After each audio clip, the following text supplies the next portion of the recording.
Welcome back to Cityscape. In today's episode of Secret People, we will cover Nassim Nicholas Taleb, a writer and mathematician known for his contrarian stance on probability and economics. Math is a language that is foreign to many people. For this reason, an individual capable of performing algebraic gymnastics can fool the public into believing things that aren't even possible. This technical con game can be found in many industries today, from high-tech to finance. According to the guest in this episode, however, no other field misuses math as much as economics. He boldly states that economic models are fanciful dreams. We live in a world we cannot predict. Therefore, Taleb suggests becoming anti-fragile, a technique we'll dive into in this episode. As always, let's start with a brief background. Nassim Nicholas Taleb was born in Amioun, Lebanon, on September 12, 1960. Taleb came from a prestigious family. Both his grandfather and his great-grandfather were deputy prime ministers in the 1940s through the 70s. Unfortunately, his family saw their wealth greatly reduced, however, by the Lebanese Civil War that began in 1975. Taleb received his bachelor's and master's degree from the University of Paris. He then got an MBA from Wharton Business School at UPenn. Finally, he went back to the University of Paris to obtain a PhD in management science. His dissertation focused on the mathematics of derivatives pricing. Taleb did not just study derivatives academically, however. He was also an options trader. He made a fortune during the options crash of '87, the tech crash of 2000, as well as the housing market crash of 2008. His strategy seems to bet against the current.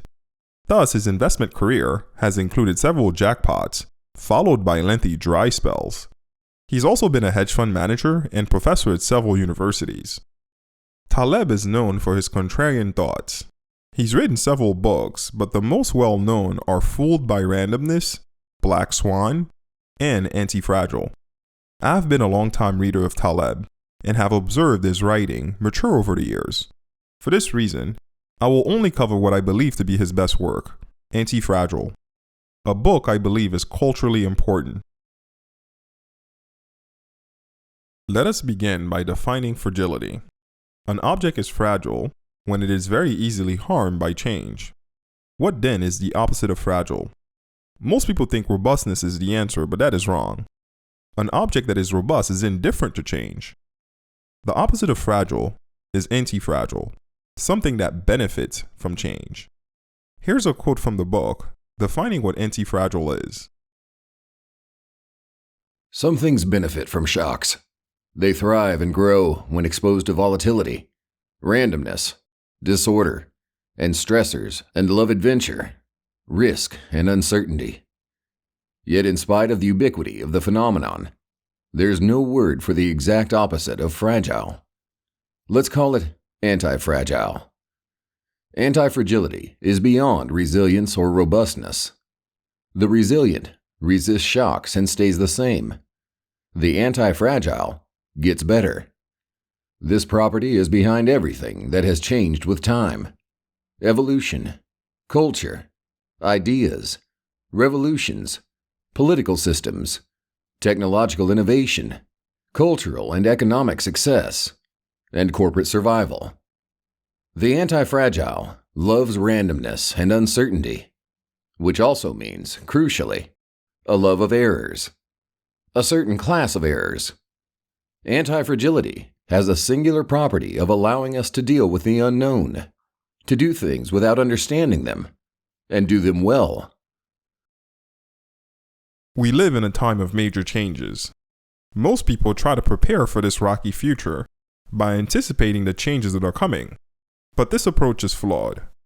This is because no person or group can predict what is to come. Your greatest shield against the coming changes is antifragility.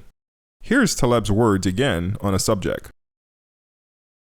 It is far easier to figure out if something is fragile than to predict the occurrence of an event that may harm it. Fragility can be measured. Risk is not measurable outside of casinos or the minds of people who call themselves risk experts. This provides a solution to what I've called the Black Swan problem. The impossibility of calculating the risks of consequential rare events and predicting their occurrence. Sensitivity to harm from volatility is tractable, more so than forecasting the event that would cause the harm. So we propose to stand our current approaches to prediction, prognostication, and risk management on their heads. What Taleb is basically saying is that Antifragile is the antidote to black swans. Black swans are rare events that you cannot possibly foresee. So how do you, the viewer, become antifragile? Here's what Taleb suggests. Number 1. Redundancy. Redundancy is the first step in becoming antifragile. This is achieved by having more capacity than what you need. If your last financially dry period lasted a year, have an emergency savings for 2 years. If your food supply in 2021 was only for 1 month, your food supply this year should be for 3 months. Are you working only one job? Add a part-time gig to it. Redundancy can be seen as always having a backup. As Taleb poetically said, "We humans have 2 kidneys, 2 lungs, spare parts, and extra capacity in many, many things." Layers of redundancy are the central risk management property of natural systems. Number 2. Multiplicity of errors. We all know that what doesn't kill you could only make you stronger. But equally true is what does kill you will make others stronger. The multiplicity of errors is about avoiding centralization. Centralization might allow for scale and optimization, but it also magnifies errors. Decentralized units, on the other hand, can watch and learn from each other. If one fails, the error is contained locally, and the negative feedback is used as information.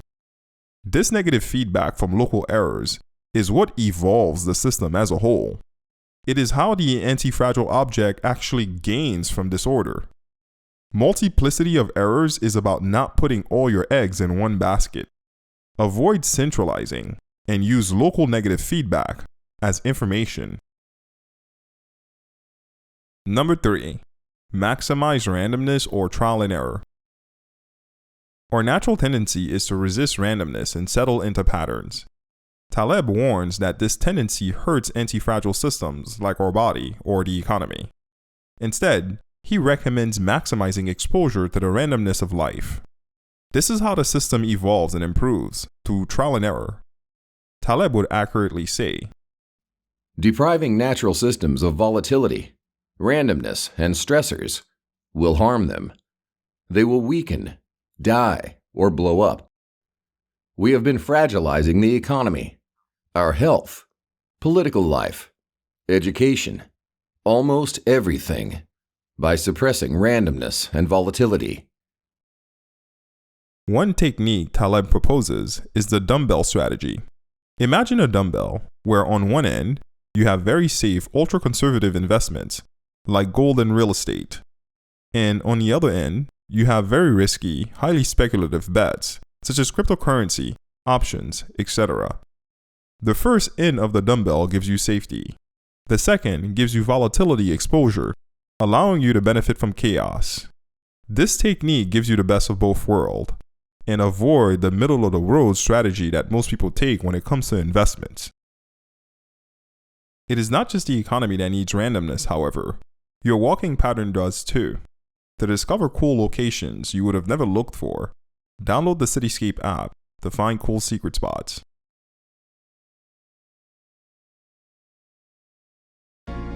Taleb has received a lot of praise for his contrarian thoughts in the field of economics. In a 2008 article in the Times, Taleb was described as one of the hottest thinkers in the world.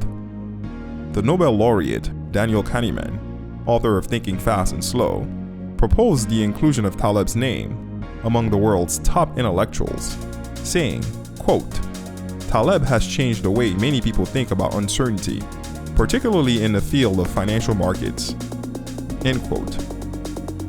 What I like about Taleb is that he combines intellectualism with street ruggedness, two qualities most people believe are mutually exclusive.